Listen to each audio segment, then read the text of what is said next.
विद्यार्थी मित्रों, आज हम बहुत सुंदर कहानी पढ़ने जा रहे हैं, सीखने जा रहे हैं, जिसका नाम है एल्बम। चैप्टर 20। इसके रचयिता है सुदर्शन जी। सुदर्शन जी का हम परिचय दें। सुदर्शन जी का जन्म पश्चिमी पंजाब यानी वर्तमान जो पाकिस्तान में है, सियालकोट नगर में हुआ था। इन्हें बचपन से ही कहानी लिखने का शौक था। इन्होंने प्रारंभ में उर्दू में लिखना शुरू किया था, बाद में हिंदी में लिखने लगे। इनकी पहली कहानी सरस्वती नामक पत्रिका में 1920 में छपी थी। हिंदी कहानी क्षेत्र में प्रेमचंद के बाद सुदर्शन जी का नाम लिया जाता है। इन्होंने फिल्मों के लिए भी कहानियाँ लिखी, जिन पर सफल फिल्मों का निर्माण हुआ। सुदर्शन सुमन, पारस, पनगढ़ इनके प्रसिद्ध कहानी संग्रह है। इस कहानी में पंडित शादीराम और लाला सदानंद के बीच जो आर्थिक व्यवहार हुआ, उसमें संबंधों को किस तरह बचाया गया, इसका मार्मिक वर्णन हुआ है। आजकल पैसों के कारण संबंधों में दरार पड़ जाती है। हम हर रोज वर्तमान पत्र में ऐसी कोई न कोई घटना पढ़ते ही रहते हैं। ऐसे समय में मानव मूल्यों का जतन करने की प्रेरणा इस कहानी से हमें मिलती है। पंडित शादीराम ने ठंडी आह भरी और सोचने लगे, क्या इस ऋण कभी सिर से न उतरेगा। वे गरीब थे। पंडित शादीराम बहुत गरीब थे, परंतु दिल के बुरे न थे। दिल के वो बहुत अच्छे थे। वे चाहते थे कि जिस तरह भी हो अपने यजमान लाला सदानंद का रुपया अदा कर दे। अपने जो यजमान थे लाला सदानंद, उसके पास से उसने रुपए लिए थे, वो पैसा उसे वापस कर दे। वो चिंता उसे सताया करती थी। उनके दिल एक एक पैसा मोहर के बराबर था।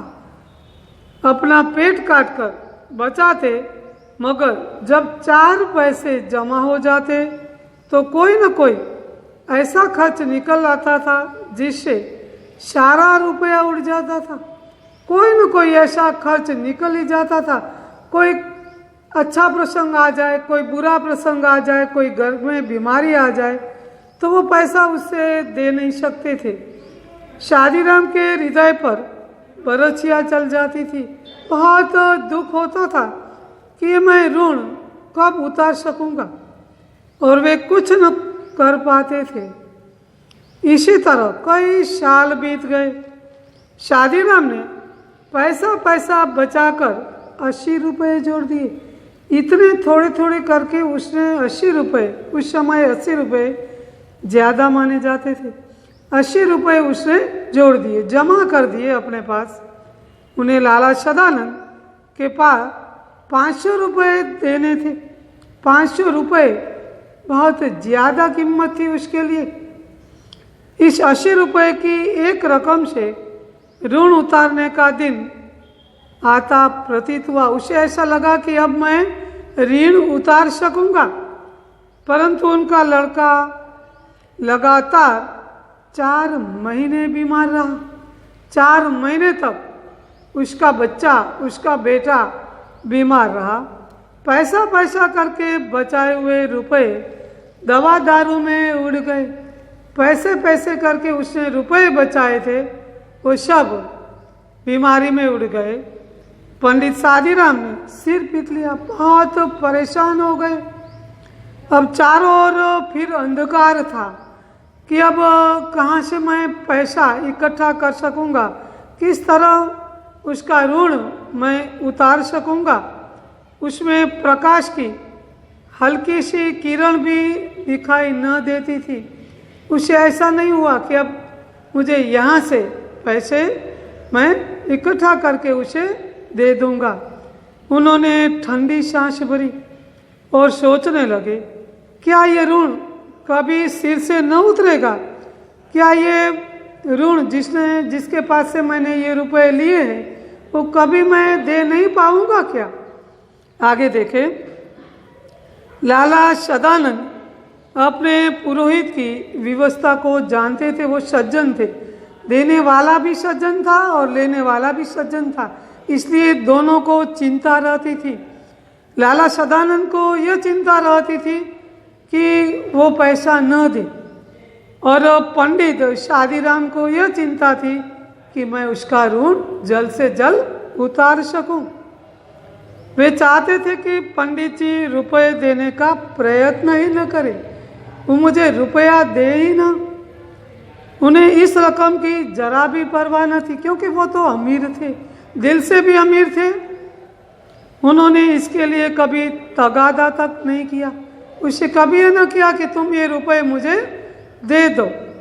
इस बात से वे इतना डरते थे मानो रुपए उन्हीं को देने हो। वो डरते थे, सदानंद सदैव पुरोहित से डरते थे कि वो उसे रुपए दे। हाँ, आजकल हम देखते हैं कि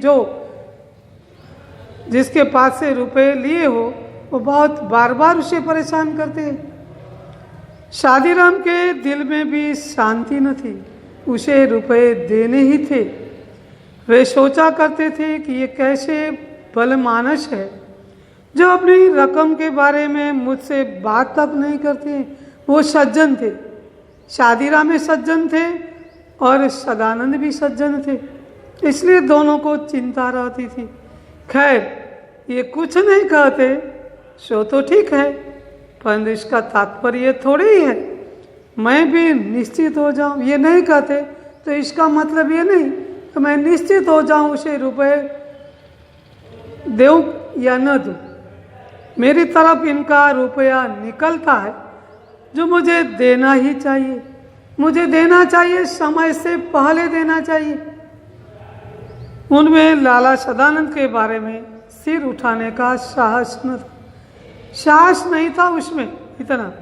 यदि लाला सदानंद ऐसी सज्जनता न दिखलाते और शादीराम से बार बार अपने पैसे मांगते, तब शायद उनके दिल को ऐसा कष्ट न होता, उनके दिल को ऐसा कष्ट न होता। हम अत्याचार का सामना सिर उठाकर कर सकते हैं, परंतु बलवंशी के सामने आंखें नहीं उठती। सच बात है लेखक की कि बलवंशी के सामने कोई भी व्यक्ति आंख नहीं उठा सकता। आगे देखें, बहुत सुंदर कहानी है। एक दिन लाला सदानंद किसी काम से पंडित शादीराम के घर गए। वहाँ इनकी अलमारी में कई सौ बंगला, हिंदी और अंग्रेजी की मासिक पत्रिकाएं देखकर बोले, ये क्या है पंडित जी? पंडित शादीराम ने उत्तर दिया, पुरानी पत्रिकाएं हैं। बड़े भाई को पढ़ने का शौक था, बड़े भाई को पढ़ने का शौक था, इसलिए अलग अलग भाषा की मासिक पत्रिकाएं उनकी अलमारी में थी। वह ये पत्रिका मंगवाते थे। वे जब जीवित थे तो किसी को हाथ न लगाने देते थे। वो पढ़ाई के शौकीन थे बड़े भाई, इसलिए पत्रिका मंगवाते थे। अब इन्हें कीड़े खा रहे हैं, अब इन्हें कीड़े खा रहे, कोई पढ़ता नहीं है, ऐसे ही अलमारी में पड़ी रहती है, कोई पूछता तक नहीं है। रद्दी में क्यों नहीं बेचते थे? ये कहते हैं कि रद्दी में उसे क्यों नहीं बेचते थे? इनमें चित्र है। जब कभी बच्चे रोने लगते हैं तो एक एक आध निकाल कर दे देता हूँ। बच्चे जब रोते हैं तो उसे मैं थोड़ा थोड़ा निकाल कर उसे दे देता हूँ। बच्चे चुप हो जाते हैं, इससे उनके आंसू थम जाते हैं, इसलिए रद्दी में मैं नहीं बेचता।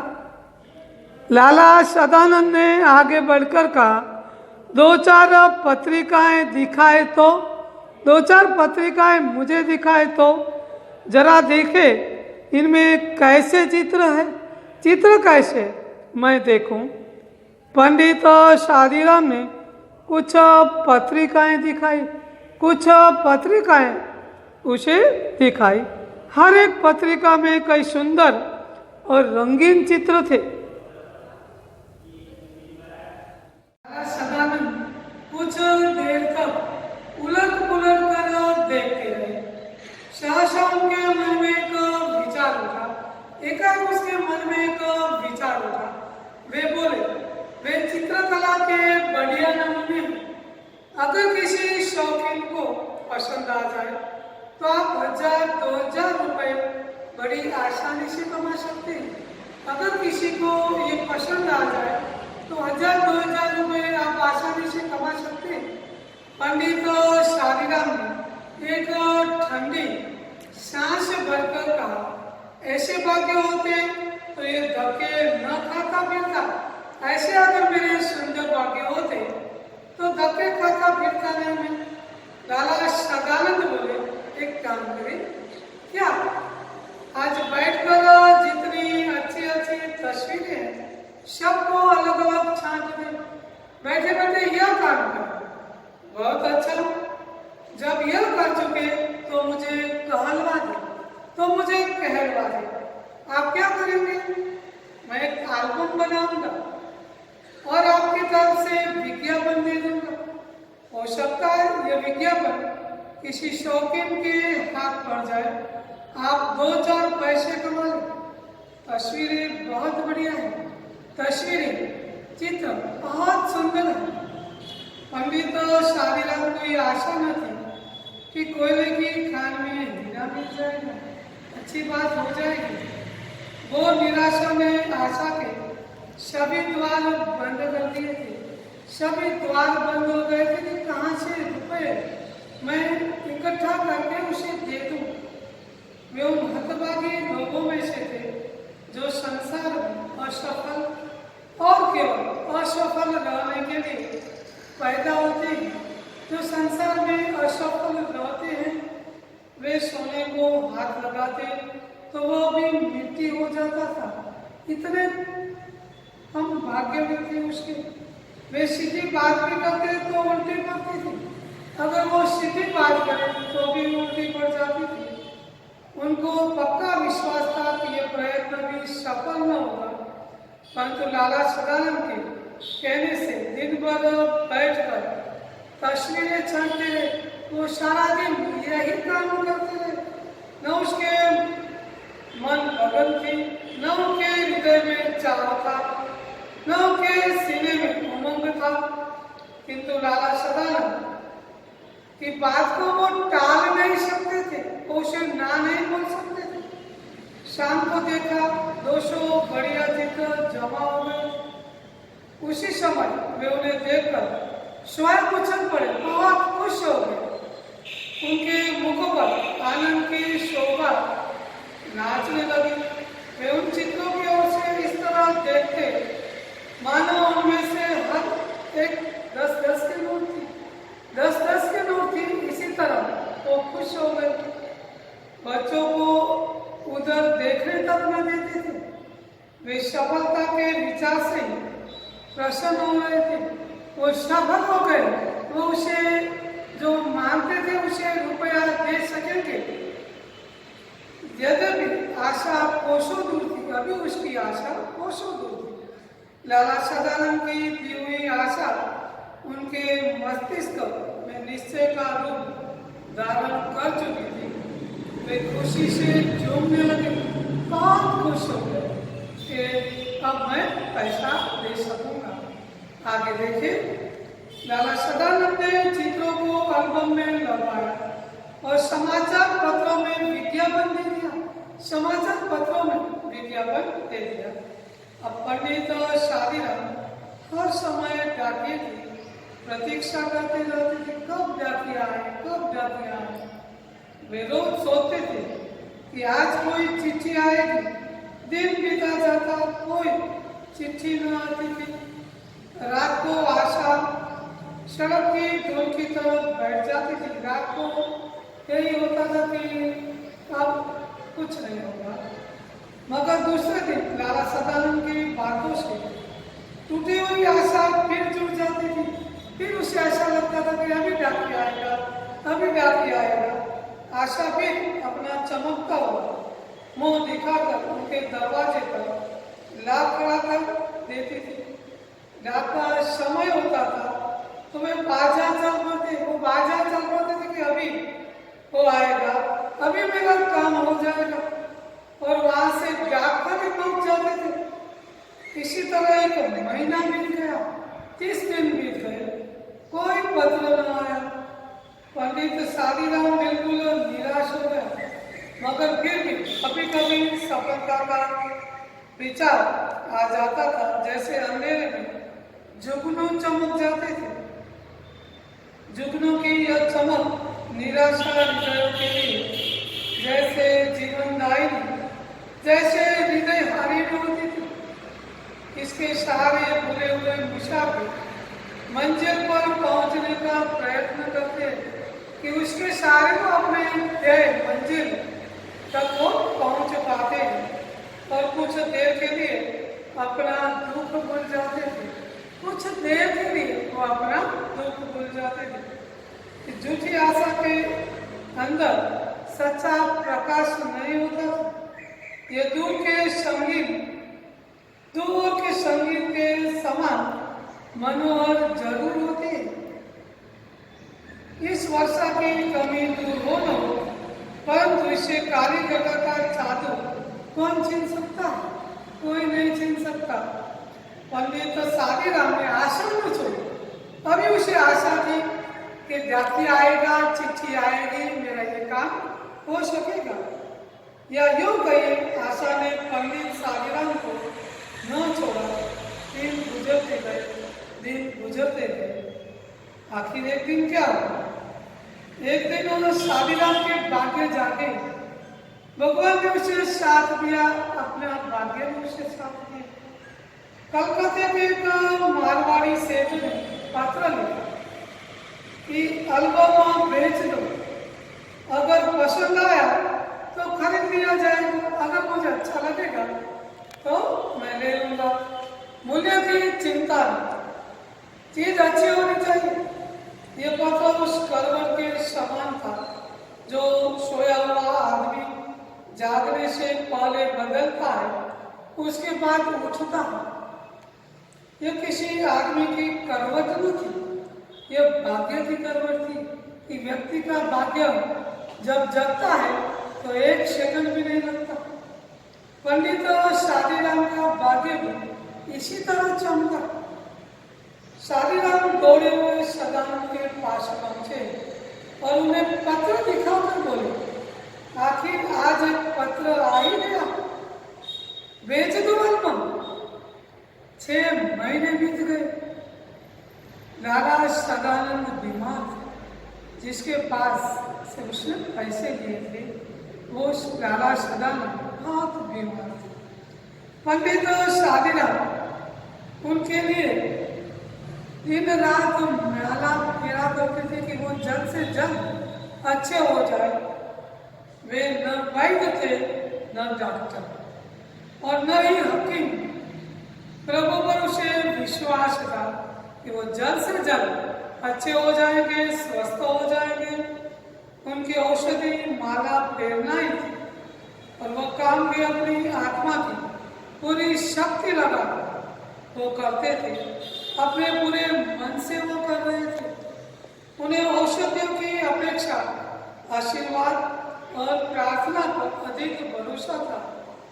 वो पंडित थे, उसे प्रभु पर ज्यादा विश्वास था।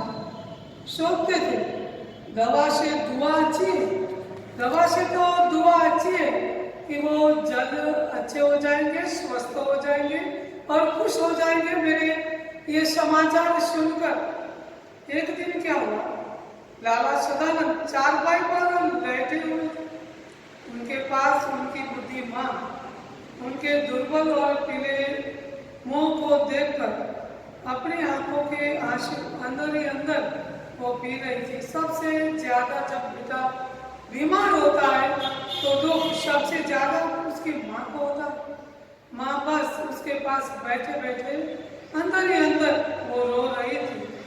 थोड़ी दूरी पर एक कोने में उनकी नवोटा स्त्री घूंघट निकालकर खड़ी थी और देख रही थी कि कोई काम ऐसा तो नहीं जो रह गया। पास पड़ी चौकी पर पंडित शादीराम बैठे रोगी को भगवत गीता सुना रहे। अब वो भगवत गीता जो सुना रहे थे जिससे उसकी आत्मा को आनंद आए, वो जल्द से जल्द वो स्वस्थ भी हो जाए। एकाएक क्या हुआ कि लाला सदानंद बेशुद्ध हो गए। पंडित जी ने गीता छोड़ दी और उनके सिराने बैठ गए। उसके माथे के पास सिराने के पास वो बैठ गए। स्त्री गर्म दूध लाने के लिए अंदर दौड़ी और माँ घबराहट बेटे की आवाज देने लगी। इस समय पंडित जी को लगा कि रोगी के सिराने के नीचे कोई चुभती हुई चीज रखी। उन्होंने नीचे हाथ डालकर देखा तो उनके आश्चर्य की सीमा नहीं, बहुत आश्चर्यचकित हो गए।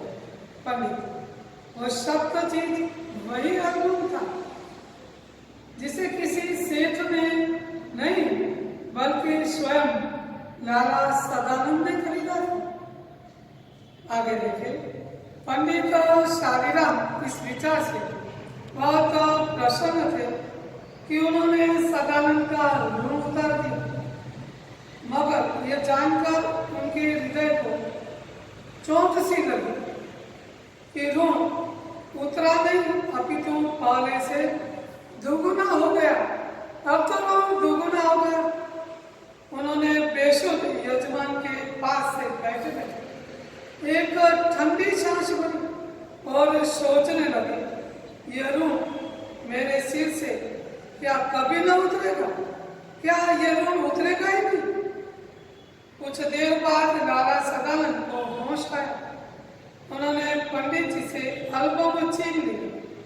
पंडित जी के हाथ में जो एल्बम था उसका ही था। उन्होंने छीन लिया और धीरे से कहा, ये एल्बम अब मैंने सेठ साहब से मंगवा लिया।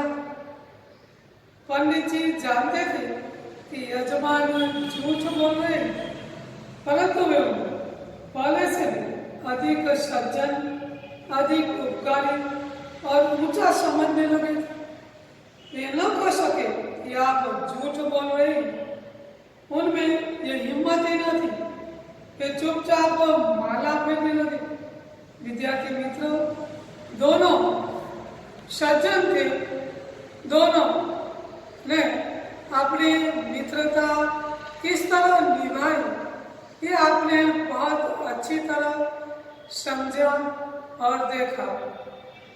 आज का जो कार्य हमने शब्दार्थ और विकल्प में से जो सही विकल्प है उसे चुनकर सही उत्तर देने का और 4-5 वाक्यों में उत्तर लिखिए, यही आपका गृह कार्य है।